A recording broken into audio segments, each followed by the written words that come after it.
नमस्कार, ओंकार न्यूज देख रहे हैं आप। आपके साथ मैं हूं आस्था श्रीवास्तव। रुक करते हैं खबरों का। सूरीनाम की 3 दिन की यात्रा खत्म कर राष्ट्रपति द्रौपदी मुर्मू बुधवार को सर्बिया पहुंची। यहां उन्होंने भारतीय समुदाय को संबोधित करते हुए कहा कि दुनिया में भारत की पहचान विकास में एक जिम्मेदार भागीदार और वैश्विक मंचों पर ग्लोबल साउथ की आवाज के रूप में बनी है। ये भारत की एक अग्रणी शक्ति बनने की तलाश को दर्शाता है। राष्ट्रपति ने यह भी कहा कि पूरे भारत में नए इंफ्रास्ट्रक्चर का निर्माण आश्चर्यजनक गति से हो रहा है और भारत 2047 तक एक विकसित राष्ट्र बनने की उम्मीद रखता है।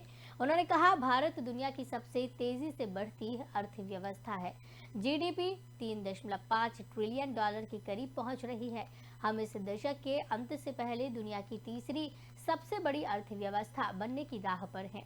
राष्ट्रपति द्रौपदी मुर्मू ने कहा कि भारत और सर्बिया ने हमेशा एक दूसरे के मूल हितों की समझ साझा की है। भारत और सर्बिया प्राचीन भूमि है।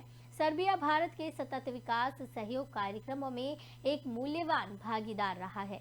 उन्होंने कहा कि वो अपनी यात्रा के दौरान सर्बियाई मंत्री और सरकारी अधिकारियों से मिलने के लिए उत्सुक हैं। इससे पहले बेलग्रेड पहुंचने पर सर्बिया के राष्ट्रपति अलेक्जेंडर व्रसिक ने निकोला टेस्ला हवाई अड्डे पर राष्ट्रपति मुर्मू का स्वागत किया। राष्ट्रपति मुर्मू ने गांधी जेवा स्ट्रीट में महात्मा गांधी की प्रतिमा पर पुष्पांजलि अर्पित की। वो बृहस्पतिवार को माउंट अवाला में गुमनाम नायक की स्मारक पर पुष्प चक्र अर्पित करने वाली है। राष्ट्रपति मुर्मू ने कहा कि सर्बिया भारतीय फिल्म निर्माताओं के लिए एक नए फिल्म डेस्टिनेशन के रूप में उभरा है।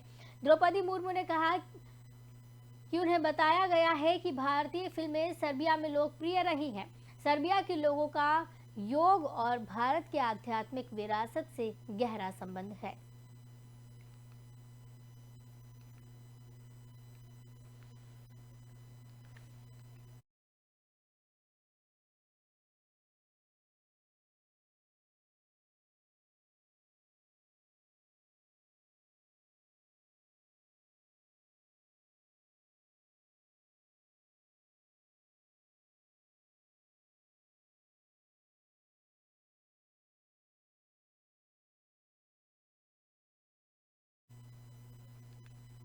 दिल्ली के मुख्यमंत्री और आप संयोजक अरविंद केजरीवाल ने बुधवार को लखनऊ में सपा अध्यक्ष अखिलेश यादव से मुलाकात की। इस दौरान केजरीवाल के साथ पंजाब के मुख्यमंत्री भगवंत मान, राज्यसभा सांसद संजय सिंह, आतिशी मारलेना समेत कई लोग शामिल थे।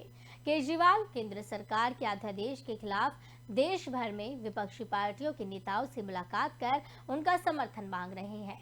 इसी क्रम में उन्होंने लखनऊ पहुंचकर अखिलेश यादव से मुलाकात की। लेकिन आपको बता दें, जिस तरीके से ये मुलाकात हुई है, इसके सियासी मायने भी निकाले जा रहे हैं। 2024 के चुनाव ज्यादा दूर नहीं है और 2024 में दोनों ही पार्टियां एक साथ आ सकती हैं। कहा जा रहा है कि अखिलेश यादव और केजरीवाल एक बार फिर से साथ आने की कोशिश कर सकती हैं लोकसभा चुनाव में। इससे पहले यूपी विधानसभा चुनाव में भी दोनों ने साथ आने की कोशिश की थी। तो कहा जा रहा है कि यूपी विधानसभा चुनाव में गठबंधन की कोशिश आम आदमी पार्टी जिस तरीके से कर चुकी है, एक बार फिर से ये वही कोशिश है, क्योंकि लोकसभा चुनाव ज्यादा दूर नहीं है। अखिलेश और केजरीवाल की जो मुलाकात हुई है और उसके क्या सियासी मायने हैं, इस दौरान आपको बता दें कि मुलाकात जो हुई है उसमें मान, शिवपाल यादव और संजय सिंह, आतिशी, भगवंत मान जैसे नेता शामिल रहे। और इसके बाद में संयुक्त प्रेस कॉन्फ्रेंस भी दोनों की तरफ से की गई है। बता दें कि विपक्षी नेताओं से केजरीवाल मुलाकात कर रहे हैं और समर्थन मांग रहे हैं केंद्र के अध्यादेश के खिलाफ में। लेकिन कहीं ना कहीं अब इस मुलाकात के सियासी मायने भी निकाले जाने लगे हैं। अखिलेश यादव समर्थन देने को तो तैयार है, लेकिन इसके सियासी मायने क्या है, ये भी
अखिलेश और केजरीवाल की मुलाकात के दौरान भगवंत मान, संजय सिंह, आतिशी जैसी कई नेता मौजूद रहे। इस खबर पर चर्चा के लिए हमारे साथ सर्वेश्वर पाठक, जो कि वरिष्ठ पत्रकार है, राजनीतिक विश्लेषक है, वो हमारे साथ जुड़े हुए हैं। सर्वेश्वर जी, बहुत बहुत स्वागत है आपका ओंकार न्यूज में। धन्यवाद। सर्वेश्वर जी, अखिलेश यादव और केजरीवाल की मुलाकात हुई है, कई और दिग्गज नेता भी इस दौरान साथ में मौजूद रहे हैं। कहा जा रहा है कि केंद्र के अध्यादेश के खिलाफ समर्थन मांगने के लिए केजरीवाल गए थे, लेकिन इसके सियासी मायने क्या निकाले जा रहे हैं, क्योंकि लोकसभा चुनाव ज्यादा दूर नहीं है और विपक्ष के कई नेताओं से केजरीवाल मुलाकात कर रही हैं। देखिए आस्था जी, चोर चोर मौसेरे भाई, मैं क्यों ये बोल रहा हूँ कि ये केजरीवाल ही है जिसने इन जितने भी नेता से ये मिल रहा है सभी के खिलाफ, और ये संजय सिंह बोल रहा था ये परिवारवाद और ये सबके सब भ्रष्ट हैं। और आज देखिए वो केजरीवाल जो ईमानदारी का चोगा पहन के आया था, वो आज इन्हीं सभी भ्रष्ट नेताओं के साथ मंच साझा कर रहा है जी। और एकजुट होने की कोशिश कर रहा है।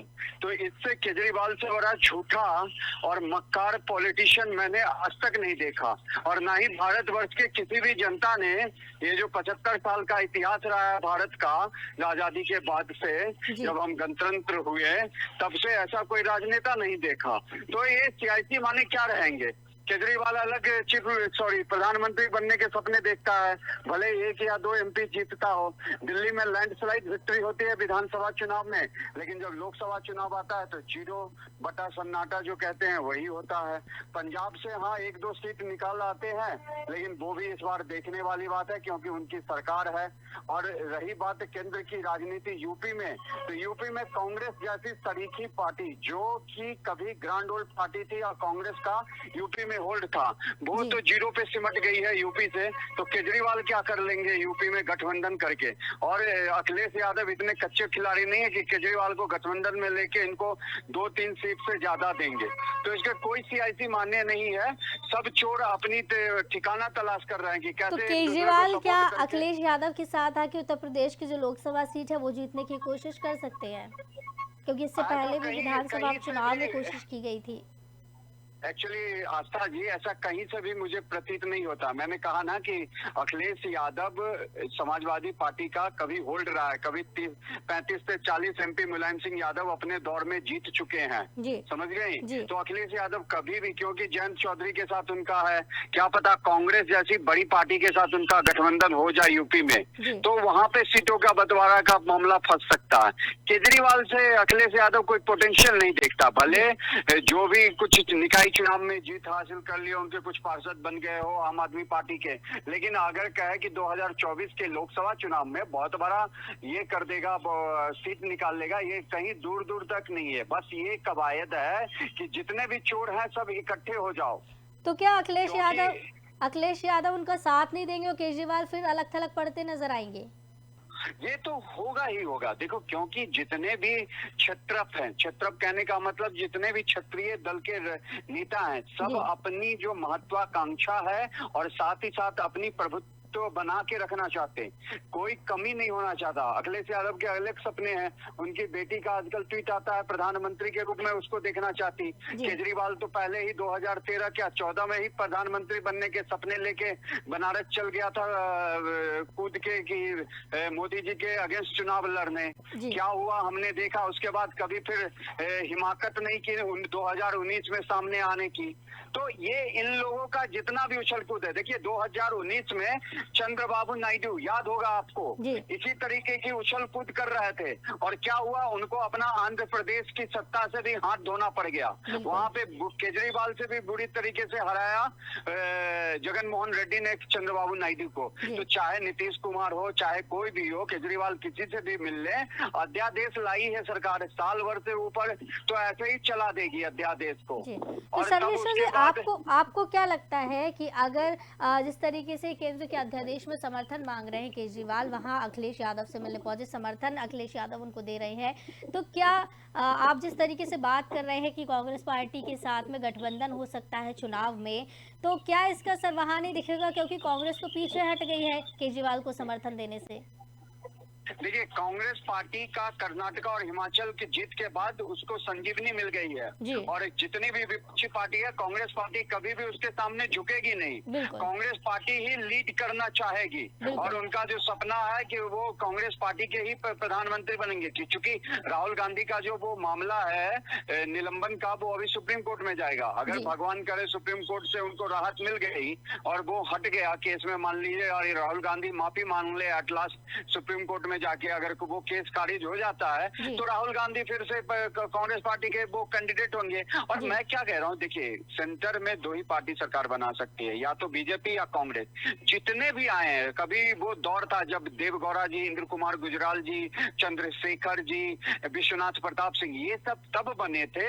इनको बाहर से या अंदर से कांग्रेस पार्टी या बीजेपी समर्थन दे रही जी, थी। विश्वनाथ जी। प्रताप सिंह को बीजेपी समर्थन दे रही थी बाहर से। तो इन लोगों की सरकार तभी बनी थी। उसी तरह का अगर मान लीजिए कुछ गड़बड़ हुआ, बीजेपी नहीं जीत पाई, तो कांग्रेस ही लीडिंग भूमिका में रहेगी। और जिस तरीके से कांग्रेस को हराया है केजरीवाल ने पंजाब में या बाकी के, तो उनके नेता नहीं चाहते कि केजरीवाल से वो भूल करे जो उन्होंने विधानसभा दिल्ली में कर ली। अब जी। दिल्ली से भी उनको पत्ता साफ कर दिया है, तो वो जो उनके नेता है वो कभी नहीं चाहेंगे कि केजरीवाल से उनका कोई गठबंधन हो। जी।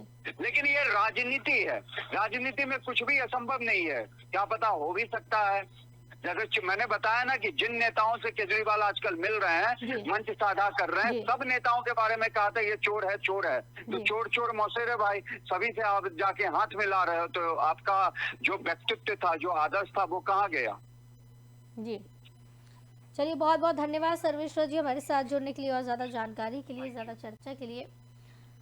तो आपको बताते चले कि अखिलेश और केजरीवाल की जो मुलाकात हुई है, इस दौरान मान शिवपाल यादव, अतिशी, संजय सिंह भी मौजूद रहे हैं।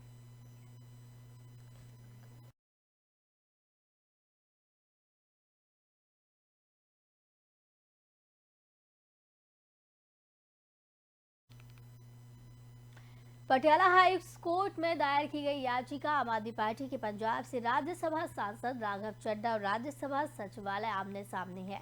सचिवालय ने चड्ढा को सरकारी बंगला खाली करने का नोटिस दिया था, जिसके खिलाफ चड्ढा ने दिल्ली के पटियाला हाउस कोर्ट में याचिका दायर की है। इस मामले में गर्मी की छुट्टी के बाद 10 जुलाई को सुनवाई होगी।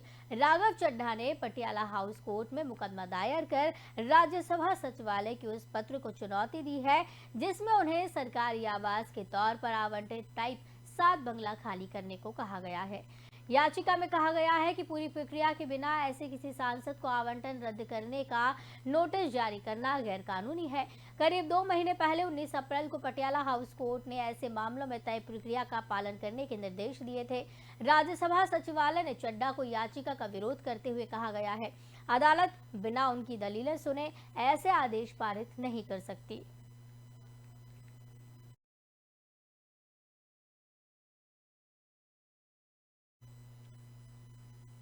ओडिशा के बालासोर में हुए ट्रेन हादसे में जान गंवाने वाले लोगों के परिवार की मदद के लिए कीट और कीस विश्वविद्यालय आगे आए हैं। कीट और कीस विश्वविद्यालय के संस्थापक प्रोफेसर अच्युत सामंत ने कहा कि रेल हादसे में उड़ीसा के रहने वाले जितने भी लोग थे, उनके परिवार से एक व्यक्ति को योग्यता के आधार पर नौकरी दी जाएगी।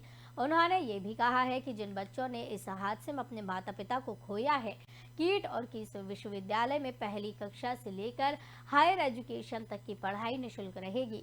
आवेदन किस तरह से करना है, जल्द ही इसकी जानकारी दे दी जाएगी। इस रेल हादसे में कुल 288 लोगों की जान चली गई। मरने वालों में 39 लोग उड़ीसा के थे। हादसा कैसे हुआ था, इसके बारे में रेलवे ने जानकारी दी। रेलवे की तरफ से बताया गया था कि 2 जून की शाम 7 बजे के करीब ट्रेन नंबर 12481 कोरोमंडल एक्सप्रेस बहानगा बाजार स्टेशन के मेन लाइन से गुजर रही थी। उसी वक्त डिरेल होकर वो अप लूप लाइन पर खड़ी मालगाड़ी से टकरा गई। ट्रेन पूरी रफ्तार में थी। इसका परिणाम ये हुआ कि 21 कोच पटरी से उतर गए और 3 कोच डाउन लाइन पर चले गए। हर रेलवे स्टेशन पर दूसरी ट्रेन पास कराने के लिए लूप लाइन होती है। बहनागा बाजार स्टेशन पर अप और डाउन 2 लूप लाइन है। किसी भी गाड़ी को लूप लाइन पर तब खड़ा किया जाता है जब किसी दूसरी ट्रेन को स्टेशन से पास कराया जाना हो। बाजार स्टेशन पर इन ट्रेन का स्टॉपेज नहीं है। ऐसे में दोनों ही ट्रेनों की रफ्तार तेज थी। बहानगा बाजार स्टेशन से गुजर रही कोरोमंडल एक्सप्रेस अचानक पटरी से उतरी तो ट्रेन के कुछ डिब्बे मालगाड़ी से जा भिड़े।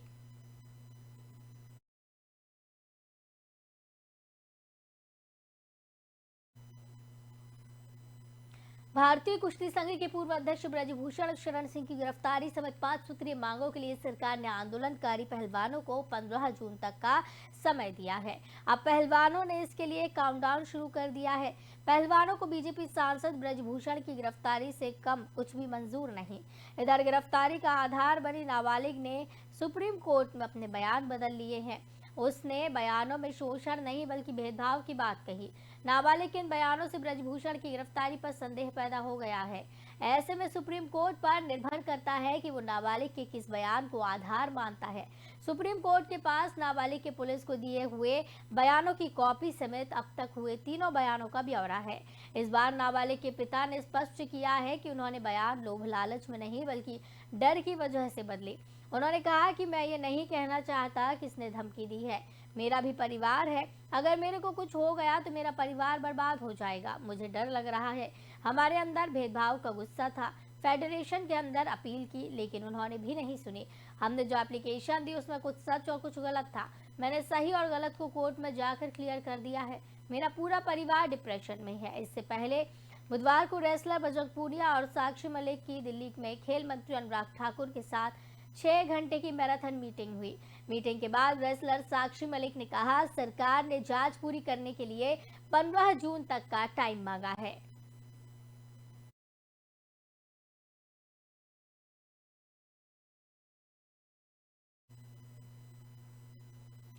उत्तर प्रदेश की राजधानी लखनऊ के कोर्ट में मर्डर के मामले में अब पुलिस की जांच तेज हो गई है। एसआईटी ने जांच की कमान संभाल ली है। कल रात एसआईटी की टीम मौके पर पहुंची थी। गैंगस्टर संजीव जीवा पर 6 गोलियां दागी गई। पुलिस ने वारदात में इस्तेमाल रिवॉल्वर को बरामद कर लिया। इस बीच खुलासा हुआ कि हत्यारों ने प्लान बी भी तैयार किया था। गैंगस्टर संजीव जीवा की हत्या करने पहुंचे शूटरों ने प्लान बी भी तैयार कर रखा था। शूटर के साथ 3 लोग मौजूद थे जो शूटर को बैकअप दे रहे थे और मर्डर मिस होने पर तीनों बैकअप सपोर्ट करते। तीनों लोगों के साथ शूटर जीवा की हत्या करने पहुंचा था। मुख्य शूटर ने 7 दिनों में रैकी की और फिर हत्या को अंजाम दिया। हत्या से पहले शूटर कई बार कोर्ट आए और जीवा से जुड़ी जानकारी इकट्ठा की। यही नहीं, शूटर ने जिस कोर्ट रूम में हत्या की वो 1 से 2 बार उसी कोर्ट में पहले भी जाकर रैकी कर चुके थे। शूटर ने रिवॉल्वर कोर्ट परिसर के अंदर छिपा कर रखी हुई थी। रिवॉल्वर से सभी 6 गोली संजीव जीवा को लगी है। आरोपी से बरामद रिवॉल्वर को पुलिस के आर्मोरर से जांच के लिए भेजा जाएगा। इस बीच पोस्टमार्टम में खुलासा हुआ कि संजीव जीवा को 6 गोली मारी गई, 4 सीने में लगी और 2 गोली सीने से थोड़े नीचे लगी। संजीव जीवा की हत्या प्रोफेशनल शूटर की तरह की गई।